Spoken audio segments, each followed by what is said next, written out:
Hola chicas y chicos, he vuelto después de mucho tiempo, creo que unos 2 años sin hacer clases, para traerles un nuevo curso, el cual es fotogrametría digital.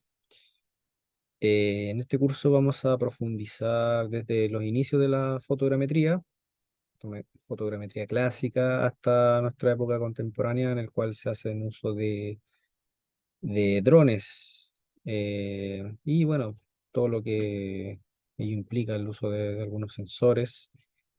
Y esto va a ser abordado a través de unas 9 unidades, y poco a poco voy a ir subiendo videos, vamos a hacer ejercicios, vamos a ver lo que es la teoría también, pero claro, es un curso desde cero, ¿ya?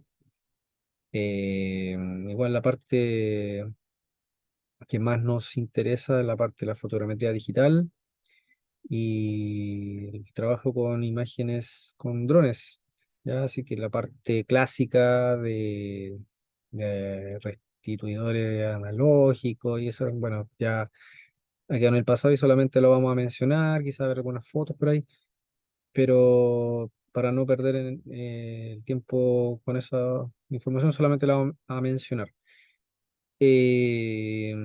Así que eso, voy a compartirles pantalla porque esta es la primera clase, la primera unidad. Vamos a hablar un poco de lo que es un repaso con los fundamentos necesarios para poder apoyarnos y comprender lo que sigue, en lo que se sustenta la fotogrametría. Y aquí les comparto pantalla entonces con la diapositiva. Bueno, esta clase es para la Universidad de Santiago de Chile, la USACH, ¿ya? Me cambié de bando, antes estaba en la UTEM, ahora estoy en la USACH, ¿ya? Bueno, eh, yo, bueno, soy ingeniero en geomensura, si es que, bueno, para que no tengan que ver los primeros videos que hice, ahí me presentaba, ¿cierto? Soy ingeniero en geomensura y magíster en teledetección. Ahí está mi enlace con mi perfil profesional. Por si acaso me quieren dar alguna peguita por ahí, no sé. Siempre hay que aprovechar ahí las instancias para promocionarse. Así que eso. Bueno, estos son los contenidos de la primera unidad. Vamos a ir este video desglosándolo de a poco para que no sea tan tedioso y tan pesado. Vamos a hablar primero una breve introducción a la definición de la fotogrametría, la historia de la fotogrametría y bueno, ahí vamos a hacer una pausa y vamos a hacer otro video aparte, ¿ya? Bueno, después lo que sigue, como ven, es la geodesia, los sistemas de referencia clásicos, al menos acá en Chile, y las proyecciones cartográficas. Bueno, con eso es, yo creo que suficiente para poder tener las bases para manejar la fotogrametría a nivel básico. Y de ahí poco a poco vamos a ir abordando los temas, por ejemplo, de los sensores, los tipos de sensores, las cámaras, etcétera. Bueno, aquí quedó tapado. Ahí, sí. Bueno, como introducción, podemos decir que el ser humano siempre ha tenido la necesidad de medir eh, la Tierra y sobre esta plasmar sus proyectos, ¿cierto? Proyectos viales, hacer estudios sobre el terreno. Y bueno, la técnica de la fotogrametría ha facilitado las cosas, sobre todo en terrenos que son de grandes extensiones, que antiguamente se apoyaban en la topografía. Y una vez que uno está en terreno y tiene que hacer estos trabajos topográficos, se da cuenta de los beneficios de la fotogrametría. Para todos quienes hemos estado en terreno y lo vivimos, ahí decimos, menos mal que estamos en esta época en las cuales existen, no sé, por los vuelos aerofotogramétricos, los drones, que nos alivianan un poco la carga. Bueno, y aquí claramente les digo que, chuta, perdón ahí. sí, que necesitamos conocer estos conceptos eh, fundamentales para comprender la fotogrametría. Antes vamos a hacer un repaso de la historia y aquí vemos una definición de lo que es la fotogrametría, la cual tiene por objeto el estudio eh, y busca estudiar y definir la forma y dimensiones y posición de los objetos en el espacio, ¿ya? Y todo esto a través de imágenes, pues, imágenes o fotografías, ¿ya?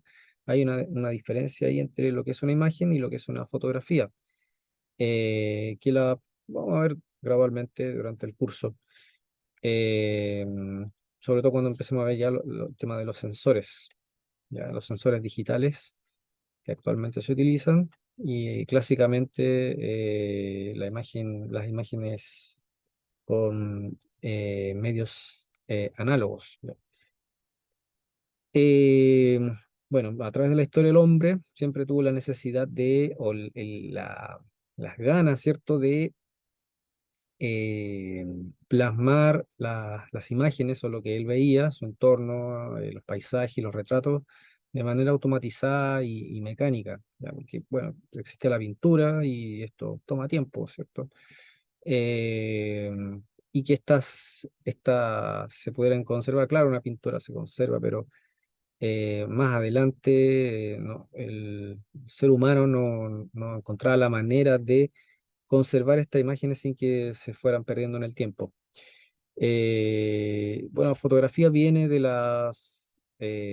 composición de palabras griegas, fotos y grafe, eh, y fotogrametría, bueno, ahí falta metrón, me falta escribirlo ahí, que significa medida, ¿cierto?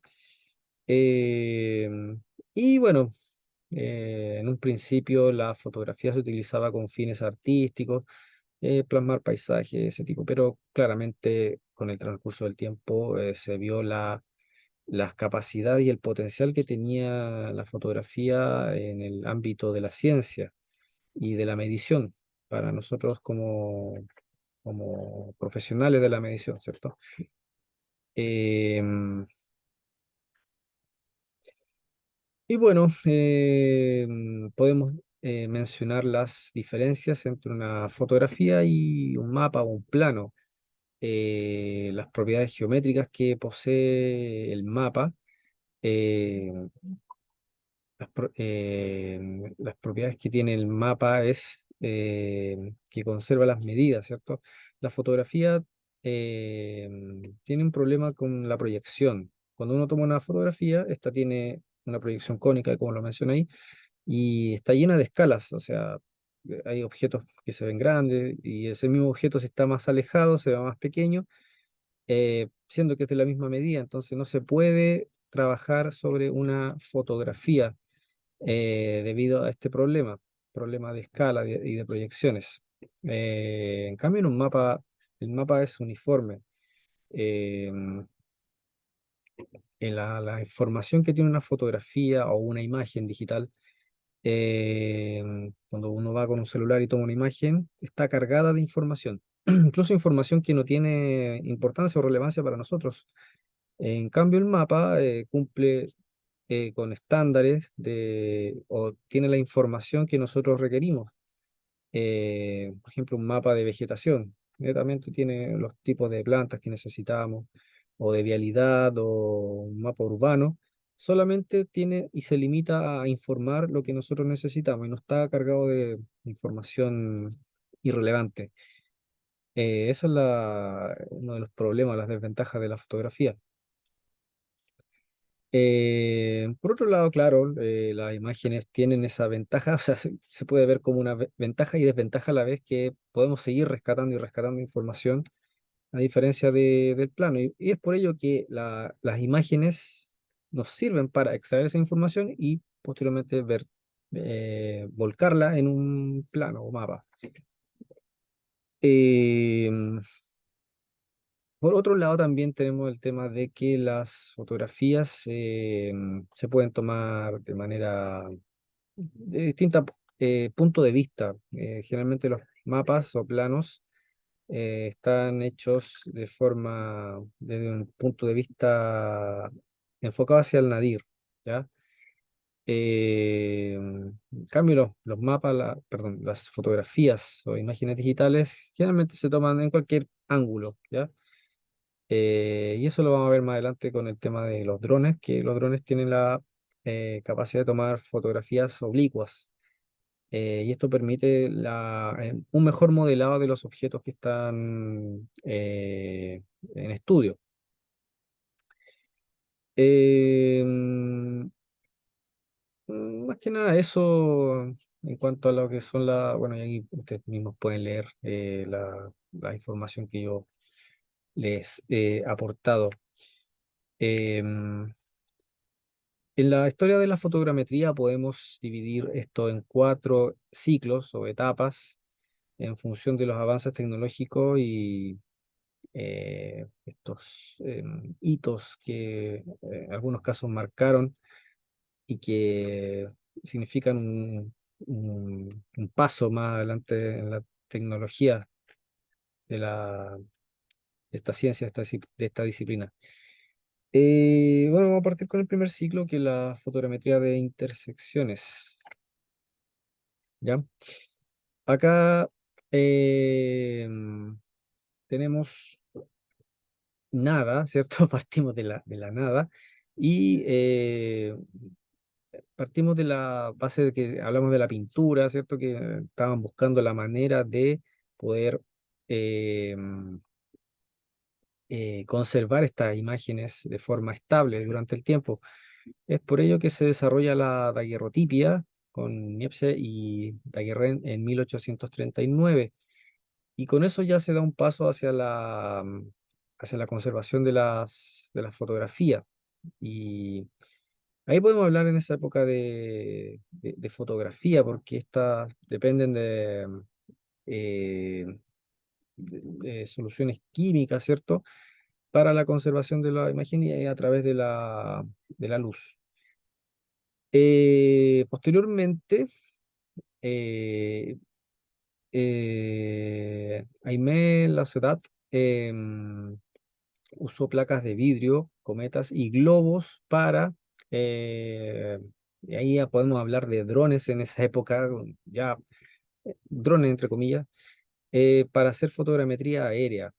Eh, y él además de esto, él hacía fotogrametría terrestre, utilizando un fototeodolito que era una combinación entre una cámara y un teodolito. Un teodolito podría mencionar como algo similar a a un Will T2, por ejemplo, pero claro, en esa época era mucho más antiguo. El Will T2 creo que es como del 1919, me parece, más o menos de esa época. Estamos hablando de fecha de 1858. Bueno, en esa época, desde 1900 hacia atrás ya habían equipos, ya habían teodolitos.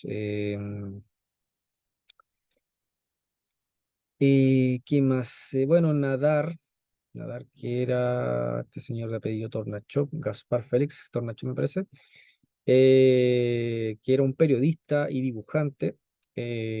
Tomó la primera foto, no la podemos llamar foto, que viene de la luz, ¿cierto? Eh, Aérea en globo. Este caballero era aficionado de los globos y de de la fotografía también. Y él se dio cuenta del potencial que tenía esta innovación de tomar imágenes desde unas vistas aéreas, porque vio puede ser un mapa, o sea, puede ser un lanzamiento topográfico, eh, y vio este potencial y decidió patentar este método, esta innovación que vio en esa época. Em, ¿Qué más? En esa época también se empezó el desarrollo de la estereoscopía y de los anaglifos, ¿ya? Estos anaglifos, estos lentes que son de dos colores, ¿cierto? Se han usado en el cine. eh, bueno, en el cine ahora hay unos lentes más evolucionados, ¿cierto? pero en una época eran estos colores rojo y azul, ¿ya? De hecho, aún se siguen utilizando para eh, algunos juegos que funcionan con 3D, aunque quizás para algunas personas un poco incómodo el uso de anaglifos con estos colores y ahora se utilizan unos lentes que hacen unos filtros de la imagen. En un lado del ojo tiene unas ranuras que van en sentido horizontal y en el otro ojo van en sentido vertical. De esta forma se separan las imágenes para cada ojo y ahí se puede generar la ilusión tridimensional. Bueno, tenemos después a Carl Zeiss y Ernest Abbe. Ellos dos fundan esta empresa de instrumentos ópticos que hasta el día de hoy sigue operando. Y bueno, esta empresa se especializa en todo tipo de estos instrumentos ópticos. de- y bueno, ahí nació toda esta industria de la medición óptica. Bueno, acá tenemos un estereoscopio. Dentro de este, bueno, esto es un dibujo, pero bueno, representa lo que era la estereoscopía de aquella época. Dentro de este dispositivo se introducían dos imágenes y ahí la persona podía visualizar, tener la ilusión tridimensional de dos imágenes que eran tomadas de dos puntos de vista diferentes, pero era el mismo escenario, ¿ya? Y bueno, esta imagen de tres palomas que quizá es un poco chistosa, pero es real. Estas palomas se utilizaban en aquella época durante la Primera Guerra Mundial, pero bueno, tienen un origen mucho más atrás. No, no es que empezó la guerra, ya usemos palomas. Esta es la historia de una persona que era un químico farmacéutico y este caballero, por ahí está la historia en internet de hecho, esta persona repartía sus remedios a través de palomas mensajeras, ¿ya? Quizá es un poco contradictorio que, siendo que las palomas tienen mucha enfermedad y le coloquen remedios, no sé, ahí cada quien tiene su opinión, no tiene mucho sentido, pero bueno, así se hacía en aquella época. Y esta persona envió una de sus palomas mensajeras y esta paloma no volvió. Entonces se preguntó, ¿qué pasó? ¿Qué le pasó a mi paloma? En resumen, pasó un tiempo y la paloma volvió. Bien cuidada, bien nutrida. Entonces él se preguntaba, ¿cómo puedo yo saber qué pasó con mi paloma? ¿Qué hizo? ¿Dónde estuvo en todo este tiempo? Entonces se le ocurrió la idea de colocarle una cámara a la paloma para así, y a sus palomas, ¿cierto? Para poder hacerles un seguimiento. Entonces se ingenió la manera de hacerlo porque en esa época las cámaras eran grandes, eran pesadas y se dio la tarea de construir unas cámaras pequeñas hechas de aluminio, de modo que la paloma no sintiera el peso. Y lo logró y patentó, siendo víctima del escepticismo de la época. Dicen, "Ah, ¿cómo le voy a poner una paloma, o sea, una cámara a una paloma? O sea, estáis loco". Pero lo hizo, lo patentó su idea y posteriormente la idea de utilizar estas palomas con cámara para el espionaje fue me llamó la atención, ¿cierto? A- al tema militar, ¿cierto? Implementarlo como un arma de espionaje. Así que de ahí nace esta imagen tan chistosa, pero se hizo. Y fueron, podemos decir que eran como los primeros drones biológicos de la época. Y no se descarta que quizá en el futuro suceda algo así. Quizá con la inteligencia artificial que está reinando en esta época, vuelva a ocurrir algo parecido. Eh, bueno, ahora pasamos al segundo ciclo de la fotogrametría, ya con una fotogrametría quizá con un poco más de apoyo científico, del estudio de la geometría y las proyecciones.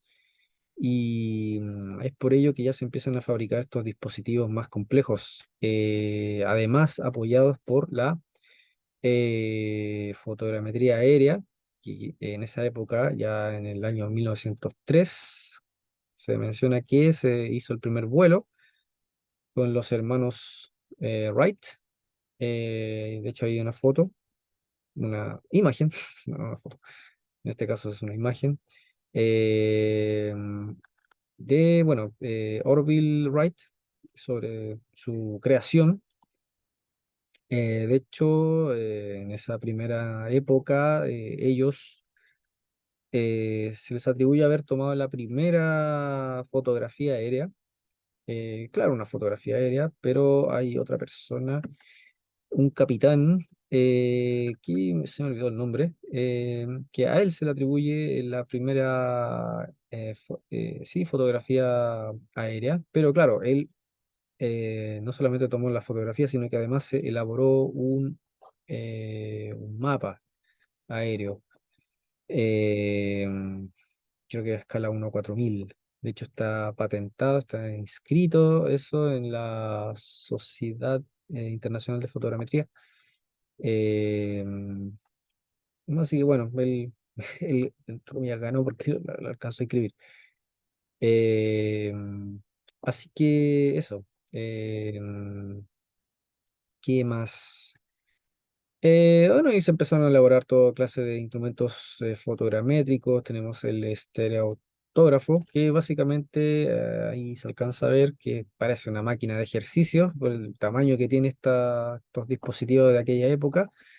Entonces el operador veía por una especie de binoculares, ¿cierto? Y tenía como unas rueditas acá abajo que el operador movía hacia, hacia un lado y hacia otro, y así iba modificando la posición de las imágenes.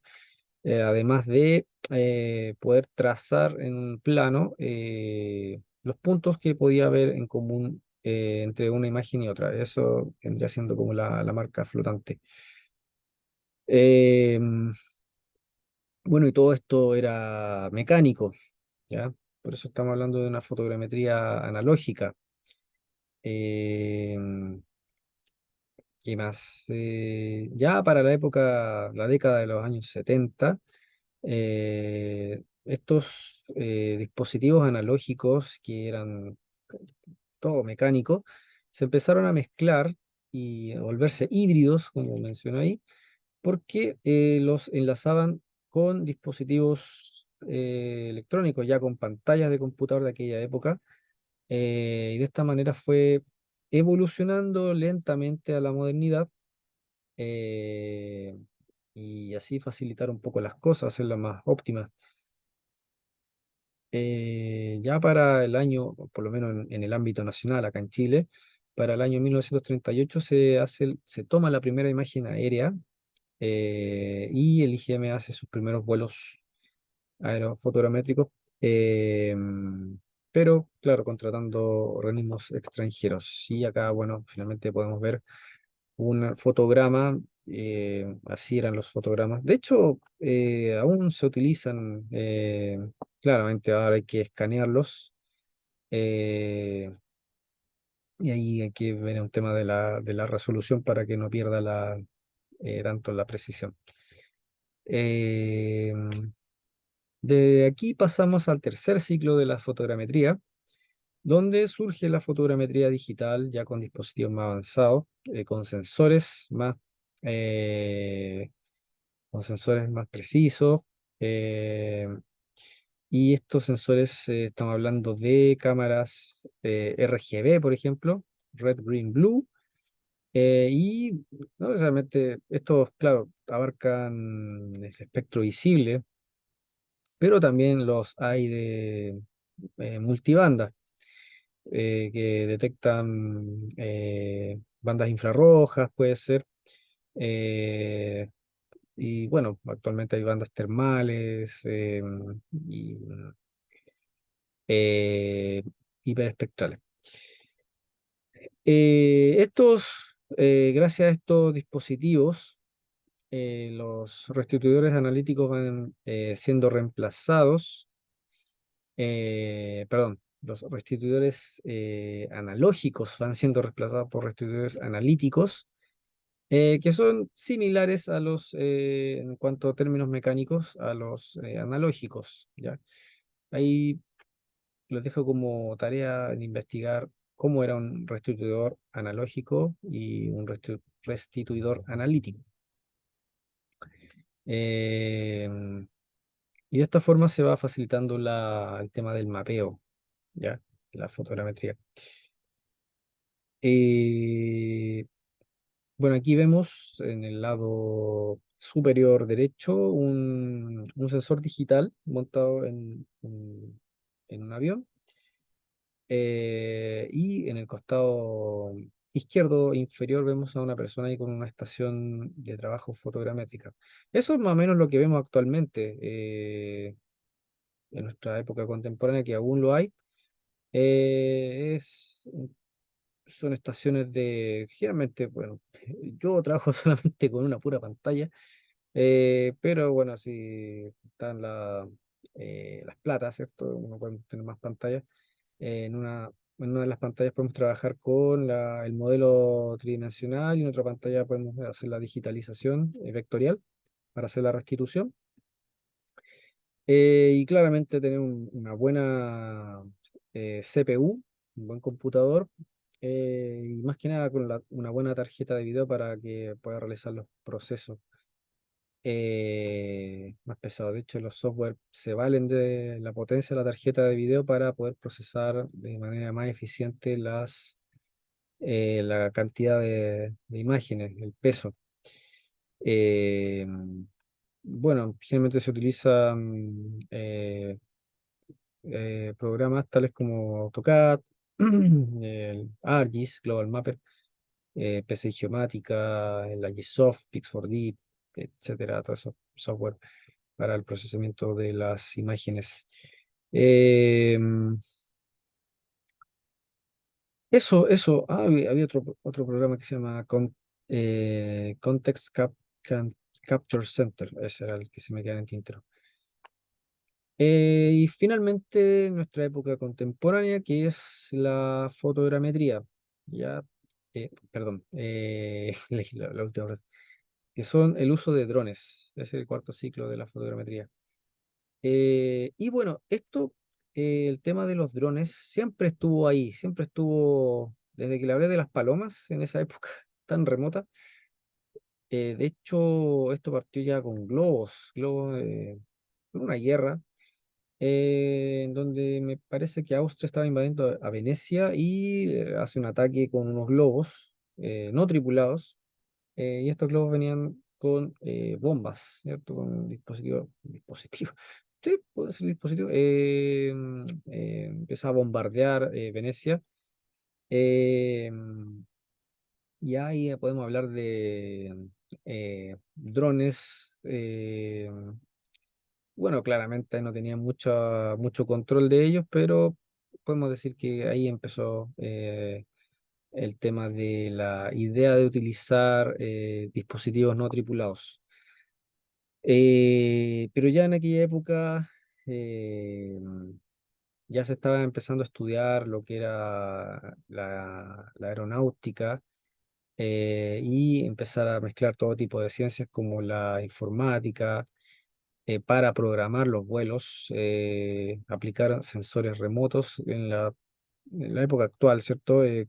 Montar estos sensores que no solamente ven la luz visible, sino que ven otras partes del espectro para hacer otro tipo de estudios de vegetación, estudios de minerales, eh, ver el tema de eh, cómo está la contaminación de las aguas, etcétera, y de la fotografía digital. Y la robótica, ¿ya? Por ejemplo, todo el tema de estos drones Vitol, por ejemplo, que tienen un tema de robótica al subir y después en el aire cambiar de posición para hacer un vuelo horizontal. Ahí también tenemos temas de robótica. Em, las RPAS, que son los o VANT, vehículos aéreos no tripulados, em, así le podemos llamar a estos dispositivos. También se llama UAV, RPAS o VANT. Bueno, tenemos a Elmer Sperry, que fue el gestor de esto ya, pero en una época de drones ya más avanzados, con prácticamente aviones, aviones grandes. No estamos hablando de los drones actuales que son, no sé, caen en una mochila. Y bueno, él era el inventor del giroscopio, ¿ya? Y este giroscopio permitió manipular de forma remota con radiocontrol, junto con otra persona más, les permitió controlar de forma remota un avión. Y más adelante, poco a poco, empezaron a evolucionar y a hacer vuelos más largos, porque en un principio eran 1 kilómetro quizás y se lograron hasta 13 kilómetros. Más adelante eh,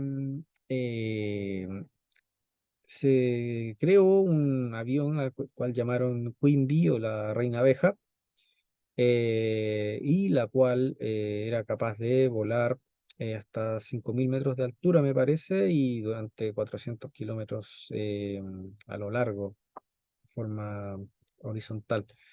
Lo cual, que me parece que 160 kilómetros por hora, lo cual era bastante eh, bueno, ¿cierto?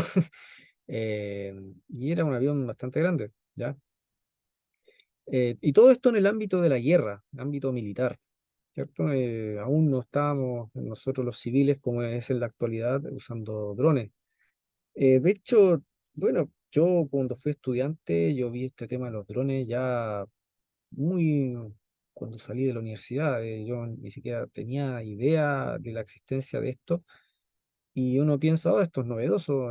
Y ahora uno se mete a las redes sociales y ve todos volando drones como un hobby, ¿cierto? Grabando a la familia, tirando el dron al estadio, grabando un concierto. Pero esto antiguamente era todo militar. Ellos tenían las tecnologías, las utilizaban más que nada en un tema de espionaje, de temas de guerra, de atacar. eh, Eso, no tenía un contexto muy civil o pacífico. Eh, y así poco a poco, bueno, se fue abriendo, tuvo sus altibajos el tema de los drones. En un momento dejaron de darle mucho enfoque para destinar los esfuerzos en el tema de la fotogrametría, perdón, de las imágenes satelitales, la carrera espacial. Pero siempre se vuelve a retomar. Eh, y bueno, en la actualidad ya tenemos un enfoque más civil para trabajos como los que hacemos nosotros, y está más abierto claro, a personas como nosotros que nos interesa más finalidades pacíficas, ¿cierto? Para sacar algún trabajito por ahí de medición de terreno. Eh, Bueno, ahí tenemos algunas muestras de drones o RPAS, eh, de cómo fueron desde sus comienzos. Eh, el, el Queen Bee me parece que era un avión de madera contrachapada de abeto, me parece que era así. Y finalmente, bueno, ahí tenemos, siempre tuvo un origen militar, al menos en las dos imágenes de la izquierda, o sea, izquierda y centro. Y por el lado derecho tenemos este monstruo, ¿cierto? Que es un Vitol, de la compañía Wintra, One, modelo One. Eh, y bueno, la gracia de este dron es que tiene un despegue vertical, y ahí su nombre, tiene un ascenso vertical, y cuando alcanza cierta altura, esto se rota y vuela de forma horizontal. Bueno, más adelante vamos a ver las ventajas de los drones, porque hay varios tipos de drones. Están estos que son a la fija, los multirotor y estos que son los bitoles. Y hay otros más, pero vamos a ver poco a poco la diferencia. Bueno, y este tiene para hacer trabajos de levantamiento de terreno, más que nada. Eh, Así que eso me parece que es la presentación. No los aburro más. Y ahí tenemos una actividad para las personas que están haciendo el curso conmigo. Ahí para que se metan a buscar por ahí en el contexto histórico. Eh, Así que ahí les dejo esta tarea para que busquen, investiguen, googleen por ahí. Eh, Ahí os quedo abierta a consulta. No son preguntas complejas, se pueden encontrar perfectamente en internet. Pero es más que nada para dejarles la duda, sembrar la duda de qué son esas cosas. Así que eso, chicas y chicos, los dejo, estudien. Les voy a dejar material para una carpetita con información, o si quieren se quedan con esto, que básicamente es un extracto de lo que yo he recopilado de algunos libros.